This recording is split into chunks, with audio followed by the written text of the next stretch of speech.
You want to know what guys really think and talk about behind closed doors? Look no further. Welcome to the Other Guys podcasts. You'll most likely be offended, but you'll probably laugh too. So, enjoy.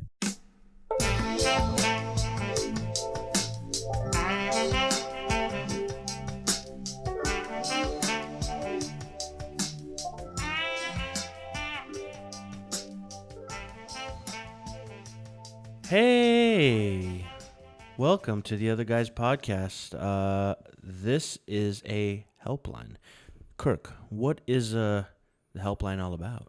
Helpline is our attempt at helping people who have problems, and they have reached out to us, or we've searched the internet for the best of the best problems through multiple sources, and some like confidants, people that speak to us, and we want to remain anonymous. And so far, we have 100% success rate in the fact that nobody has gotten back to us and said that we've ruined their lives or gave them bad advice. So I think overall, the silence means we're doing well. Yeah, you know what I think of these problems. They're a lot like zombies. Like they're always going to be more. They're always going to be coming. But if you just kill one, maybe you've made a difference. Yeah, maybe. You kill one and like it falls over and that lands on some more or something, right? Maybe. And, like creates like a bridge, butterfly effect. And the other ones can't like climb over it because it's like in the way. Yeah. So these problems are like zombies, and we're about to slay some of these bitches. It never hurts, right? No, never hurts to take down a demon here and there, right? Oh yeah. I want to dig into some people's problems because there are a infinite number of them in the world. I mean, like, how many people are there in the world? Couple. I think every person has at least 2.4 problems on average. Are we at 7 billion right now? I think it's like 8 billion really? people. Wow. Most of them aren't here, though. Back in my day, but remember back in the 80s, it was like 6? 6? No, I'm pretty sure it's at 8, maybe even more billion people. That's a fucking problem. Well, like, look at Asia. Like in China has 1 billion people. India has 1 billion people. What are you saying?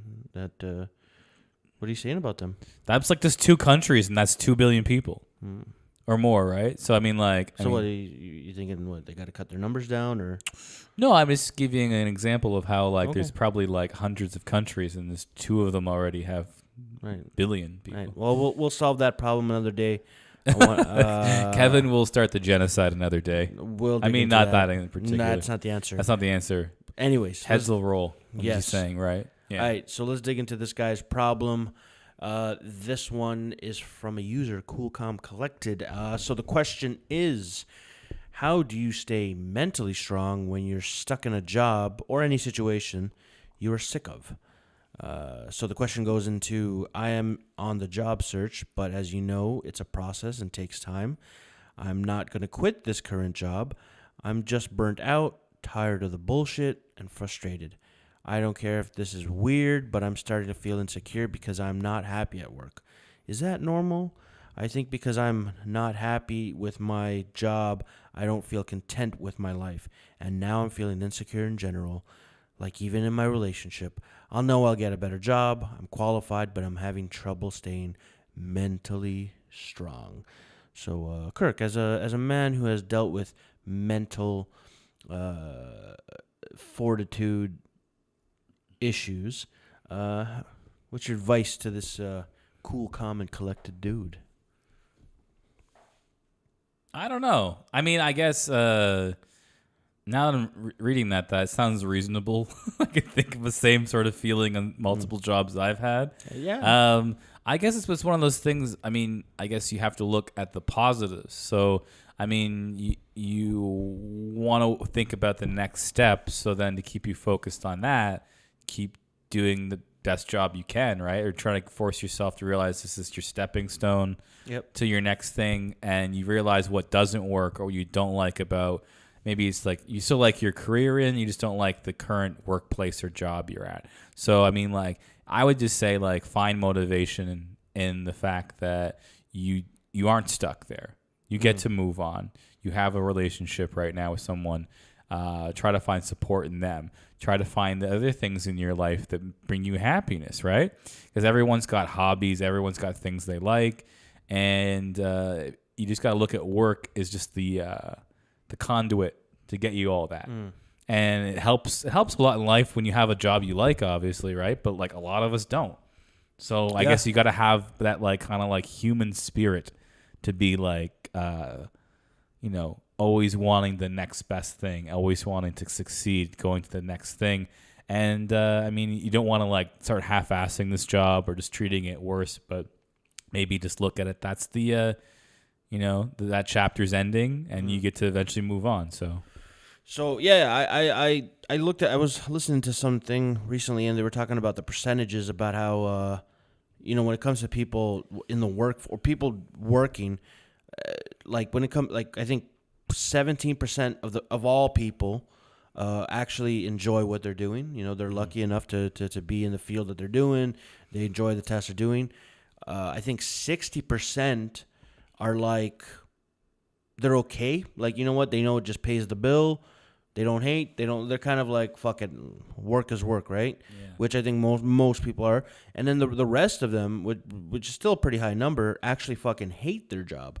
And they're like, fuck, I don't know why I'm doing this. And I've worked multiple jobs. I have a pretty long resume. I've moved around. I've never been at a place longer than 5 years. Sometimes I feel 5 years is even, whatever. My thing is, if like in the first year or in the first 6 months, whether this is something you want to be around or not. The first moment you're like, no, this ain't for me. You guys, it's like a relation. It's like a relationship. You go in. You should know early on. How long were you a stripper for again? I forget. 5 years. No, I wasn't a stripper. I would work at a strip club though. Yeah, I can see that. I can see you with a mop, strip club. No, I'd be I want to be the guy like introducing like next up. That's the DJ. Yeah, he's got to play the music too. I'll put on. I think you would be perfect for that too because you're the right amount of like creepy, but like honest about like you play like Metallica and like Van Halen. No. You play like No. You play some. No. I Genuine Pony. You gotta play the I feel like you would but you would play like some really fucking cool music. I bet. Yeah, you give love a bad name depending on like Yeah, you have that like '80s kind of like feel to you about like music. You know what it is, and that works really well. In you know what clubs, it is. I don't know if I would be a successful stripper DJ today. But if it was 1985, I'd be driving around in my fucking Camaro and Bon just Jovi would just hit and like you'd play like like White Snake. Yeah. I'd be I'm a man out of my time, but is there like a job that you wish you could have done you haven't done yet that you would do like that? Like is there like I guess now I'm gonna throw into that like you probably wish you could have at least for like a little bit been a DJ at a strip club, right? No. Do you remember my old roommate Matt Shuri? Yes. He that's what he did. Oh, he was DJ? Yeah. Yeah. I thought it was amazing, but I was like, because it's like, but that's not a guy I don't think I could see in a strip club. He was just kind of like he's a cartoon. Yeah, I feel like he'd be like preaching morality to these girls because he was. I just don't think that he would be like able to express. Like, I think he was really good at it because he liked certain music and stuff like that, but also, like, in the same token, he wouldn't like anything new. So, eventually, I think they were like, I don't think he stayed doing that for too long. He started somewhere, it was like, I forget where, local, and then it was like, he filled in for somebody, and I was just so surprised. I'm like, first, I'm surprised he's working in a strip club. The second, I'm like, now you're the DJ? Yeah. So, yeah. But yeah, when it comes to jobs, and I'm not talking about your passion, your career, your dream, because that's a separate issue. Everybody's, I think, for a while, they some people chase it and they don't end up getting because maybe family comes along and they're like, okay, I got to buckle down and just make ends meet and blah blah blah, which does happen to a lot. But if you're in a situation where you're like, hey, I can still fucking go around and do whatever I want and chase my dreams and goals, that's different. But if you're working a job where you're not happy at, in North America, it is very fucking easy to just find something else. I mean, without going into details, how many jobs have you had since since you started working? Like over 8. 8. And Maybe I don't know. Yeah. Yeah, that's a fair number. Maybe more, because I think like had McDonald's. Yeah. I worked there for a bit when I was like a teenager, and then I worked at Future Shop, and I worked at like the gym at Humber, and I worked at like. I said no details, but okay. Oh, no details? Well, I mean. Well, it's just like I don't care if anyone knows that. Okay, like, is that like gonna get me in trouble? These are the places you probably will never be able to work at again, but okay. But I'm not gonna go to Humber. That was a student job. Okay. So I don't have to worry about that. Trust me. And then like there's no such thing as Future Shop anymore. So. Oh. Okay. And Staples. There was a Staples still, but I don't want to go work there again. Right. I did like landscaping. Right. What other stuff? I worked at a Blockbuster. Again, doesn't exist, but okay. Doesn't exist anymore. I worked at a Blockbuster like maybe for a couple months. Right. Just like it was like a thing. I just like had. I was home and I just like in Sarnia, and I was filled in for this one job, and I didn't really like it there. It's actually surprisingly really boring. I can. I was like really excited because I was like, get to watch these movies. At first, I watched movies all day, and like I was like, nah, I'm just watching the same movie over and over again. And it was getting boring. Yeah. And like then it's just like it was at Blockbuster near the end, Right. Like 2000. I guess like near like 8-9 or something. Right. Yeah. So what do you call it in that situation? Because I've worked mentally draining jobs. I mean, I've done security jobs where you're working 12-hour shifts and your mind is starting to you're sleep deprived and all that shit. How do you stay mentally fucking on point? I think I'm lucky because like I zone out really well. Right. Like some people think like I've had times where like people think, well, like I get called like maybe intelligent. Right. But I think at the same time, I'm capable of being very stupid as well. Right. So I think like jobs that don't take like for instance, security. Right. Where my job was sitting in a chair. Yeah. Basically doing nothing for most of the 8 hours I was there. That's the game. And but like I think either I get like a game going in my head or something. Like I either like think of stuff I can get thinking, or I can totally not think at all. Right. So like it's possible for me to totally turn my brain off, but I know it's not good for me. I'd rather stay engaged. Right. But I think I'm very good at just like doing nothing. Right. So that's like a benefit to all these sorts of jobs. I mean, at least a good amount of them, even like ones where I got paid better. Like I worked at a Kudo, but it was in a mall. So if you work during like the morning, you're not seeing anybody in a mall. Right. It's like, during Monday to Friday, it's like pretty dead sometimes. So you might, you might go through like, half an hour, 45 minutes without talking to anybody. Right. Or I've had like, I've had jobs where they're sometimes very repetitive. And I think those are some things like that's almost worse for me when it's repetitive, but like the stupid same things over and over again details. Because then it's like you don't get a chance. I don't get a chance to zone out because I'm constantly busy, but with always the same minute shit. So those are probably the worst jobs to me. So I think like I remember when I would like work at McDonald's, that was kind of like that. Right. Because you'd be like making a Big Mac like 100 times a day. It was like, and like sometimes like I was okay because you're in motion, but like if it's mental, I find I can't do that because it's like it's not engaging mentally, but it's also like not giving you any time to like kind of zone out. Right. I've worked a lot of jobs where mentally, very mentally repetitive stuff or whatever, but my thing, the way I've always been able to be positive at work or whatever or situation is when I realize that at the end of the day, the stuff that I'm doing at work is just for a paycheck. At the end of the day, my life outside of a workplace is more important. So I would use the workplace to better my outside work life. So, like when I was working jobs, if I had an opportunity, like if I was on the computer, I'd use it to research shit that I was into, whether, whatever it is.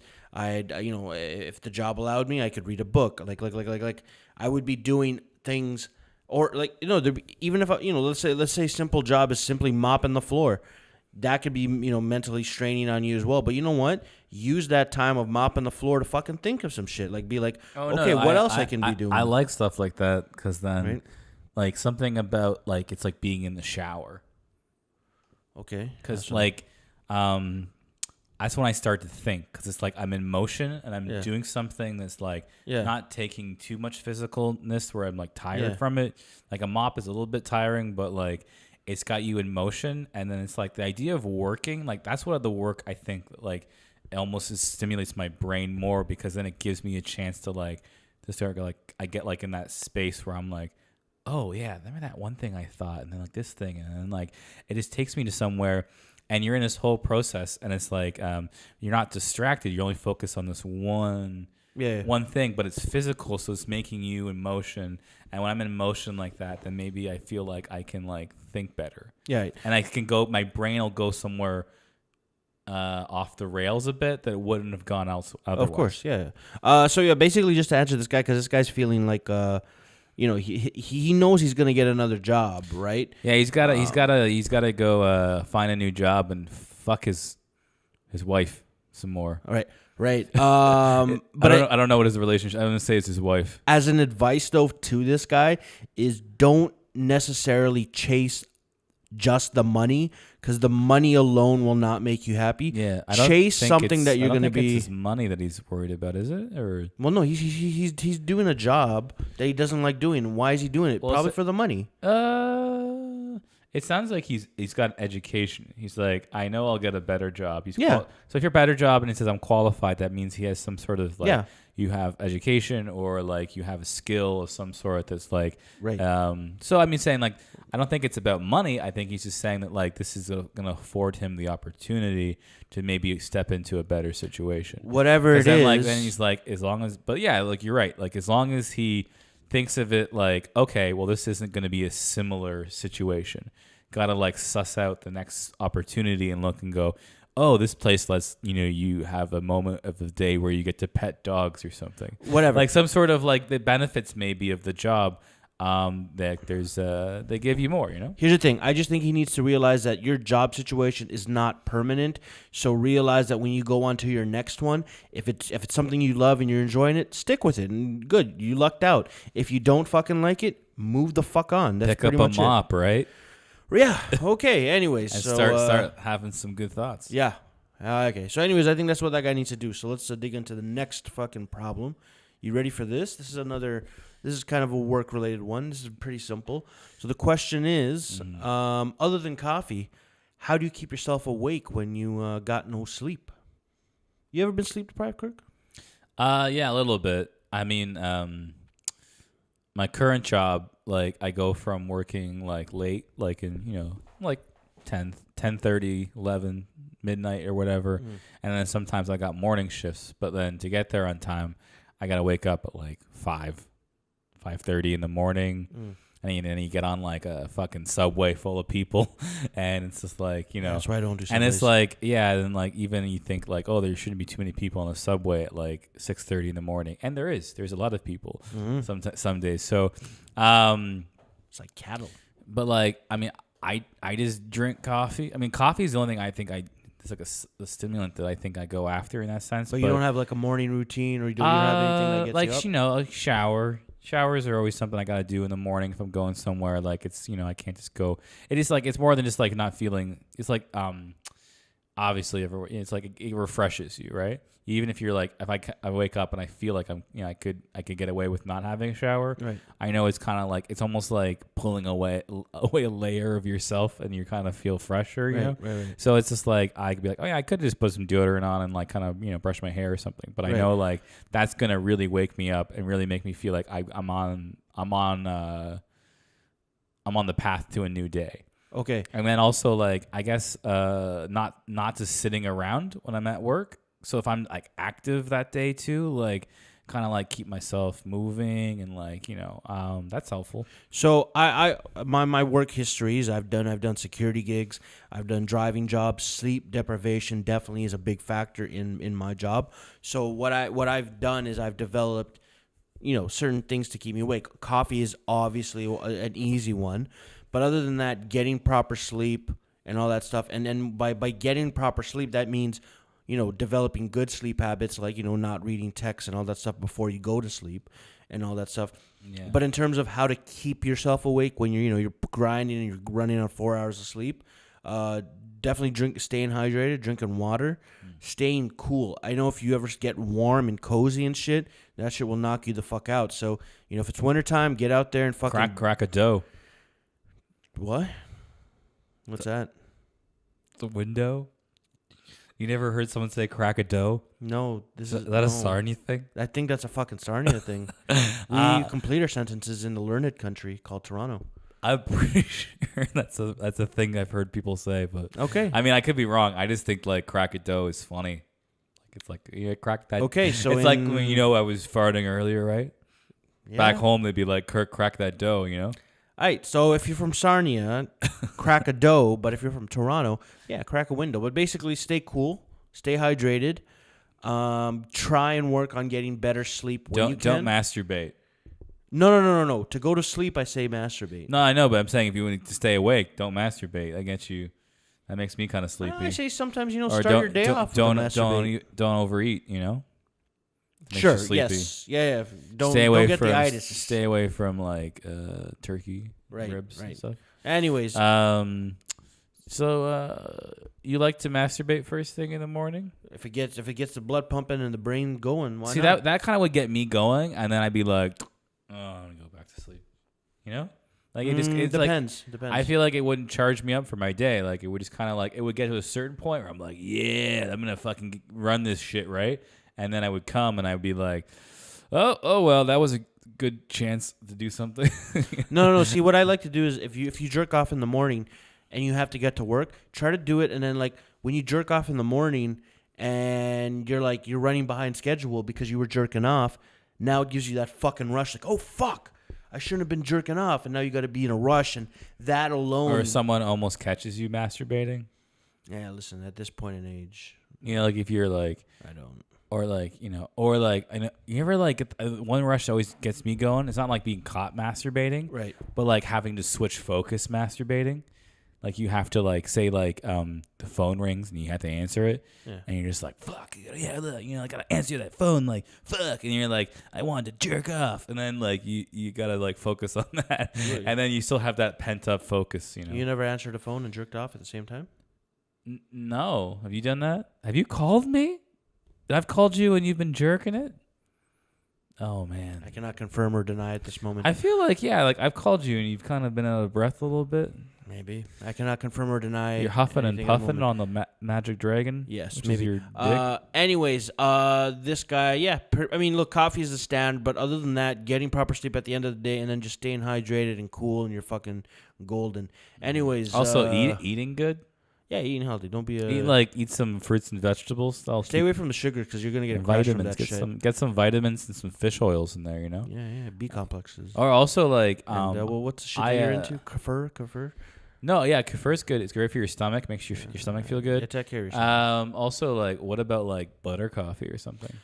Yeah. If you want to like step up your coffee game, you can do like that, like turmeric or something in your coffee. Right. Gives you energy. So does like MCT oil or a little bit of like. Basically, take care of or yourself. what's the one like cacao powder? I put that in. It's chocolate. No, well, it's not chocolate. It's like cacao is chocolate. It's the original organic version of chocolate. Yeah, it's the plant version. It's not processed, so it's different. It's just powdered stuff. Yeah. So it's not like but that is really good for mental clarity. It's like, and it's healthy. There's no no sugar in it. Yeah. So eat a Hershey bar.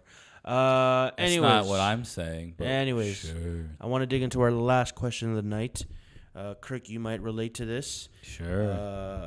This is about Tinder. You're on Tinder? You know what Tinder is? I know what Tinder is. Right? I've never... It's a swipe right game where you swipe right and then you bang that girl, right? No, I didn't bang. No, that's not I'm on OkCupid. Yeah, what's up? All right, so don't go on. It's very similar. There's a swipe system there. I like those, yeah. I think Tinder... I don't know. I haven't used Tinder here recently. I think I might, though. I might go for it. So maybe I can learn from this. Yeah. Or maybe I'm supposed to be giving advice, right? Yeah.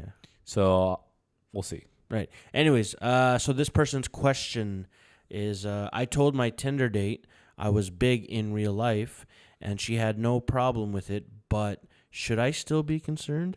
So he goes into detail. I'm supposed to be meeting up with a girl from Tinder soon, and I told her I was big. Now Does this mean big like big dick? That's what I'm quite. Okay. Maybe just a big person. Maybe he's a big person. Women like tall guys and big dick and big dicks, but like sometimes they come together. Yeah, but let's go with the assumption that he's a big guy.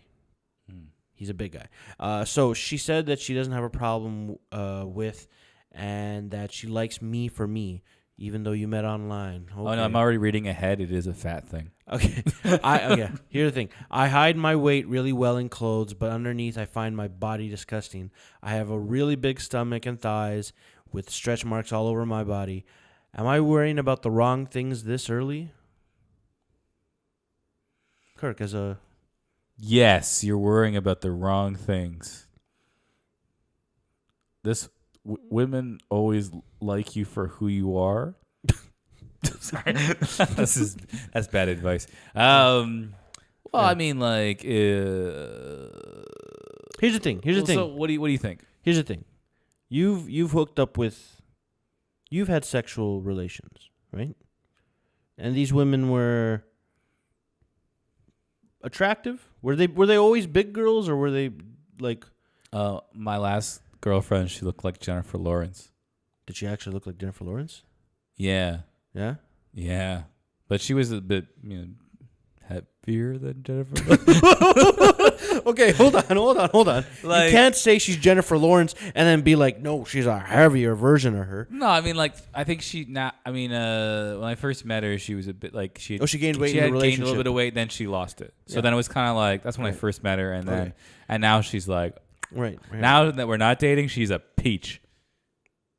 Is that weird to say? Oh, okay, yeah. I've just heard. Wait, like physically a peach, or like she's tasty as a peach? Like what do you mean by peach? No, I mean like she's prime, right? Oh, she got hotter after the relationship. She was already pretty hot, yeah. But then she got like hotter. She got back to like she lost. It wasn't like that much she lost, but she's kind of like. I mean, I thought she was already really cute before. Okay. She was like like. Right. I mean, it's kind of like a hot girl. She's a hot girl. Right. She's like blonde, blue eyes, big boobs. That's nice. It's a good boobs and vagin. It's a good setup. Yeah, it's like a stereo system. Like that's a good setup. Right. So look. And I guess other girls I liked. Like I guess that was more like I don't know. Here's the thing.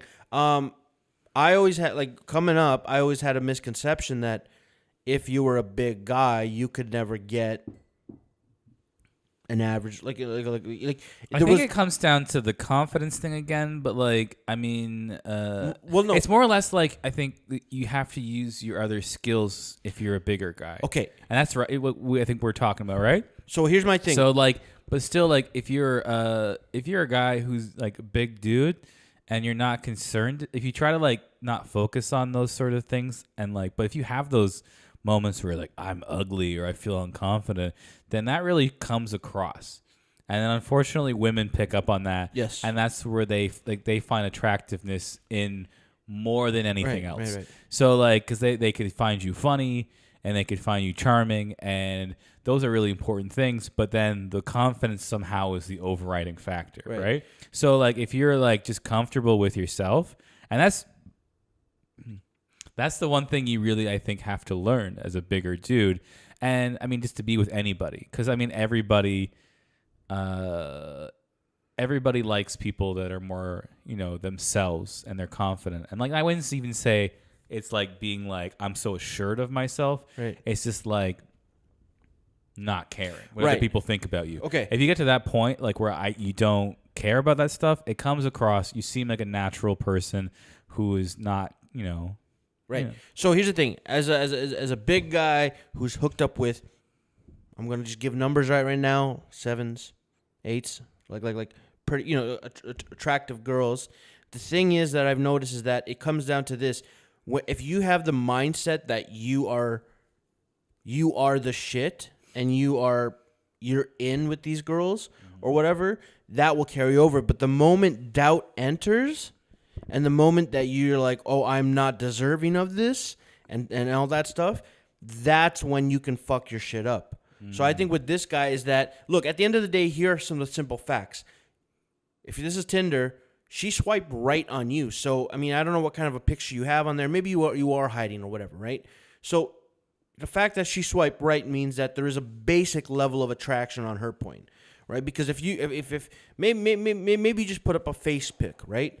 At least you know that the picture you put up, so the parts that she did see, she does like. Maybe it's the face, maybe it's your thigh, or maybe I don't know what it is. But she likes those parts, right? So you know there's that. Now you've obviously been talking to her because you guys are setting up a date to meet up in person, which means that she at least likes your personality in a way that you've communicated online. Whether that translates into real life or not, who knows? But here's the simple fact is that I think guys keep on projecting the what ifs and the, what thing, and keep ignoring the facts. The fact is, you got swiped right on, and she's talking to you, and you have a date set up, which is fucking. So you're saying focus on the here and now. Yeah, focus let things play out how they're gonna play out. Don't throw your own insecurities into the mix before she's even had a chance to say anything. Right? Here's a mindset that I like to play with. It comes down to this: if a girl is talking to you, she probably wants to bang you.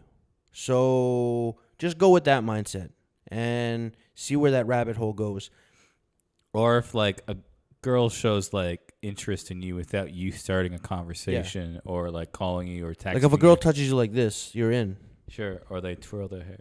Twirl their hair. Lick their lips. Sure. You know about those cues? You know when they put your dick in their mouth? Yo, do you hear about the triangle? Do you know about the triangle? What's the triangle? So the triangle's the kiss cue. So when you're talking to a girl, and I'm gonna do the triangle to you right now. So if you're talking to a girl, like I'm talking to you, this feels weird. Here's the thing: I'm talking to you, and let's say you've already had a couple of drinks and you're hanging out, all right, or whatever, all right? Just take it easy. If you look at your right eye, and then your lips, and then your left eye, back to your right eye, and I do that constantly for a little bit, and if I focus mainly on your lips, you're ready to get kissed.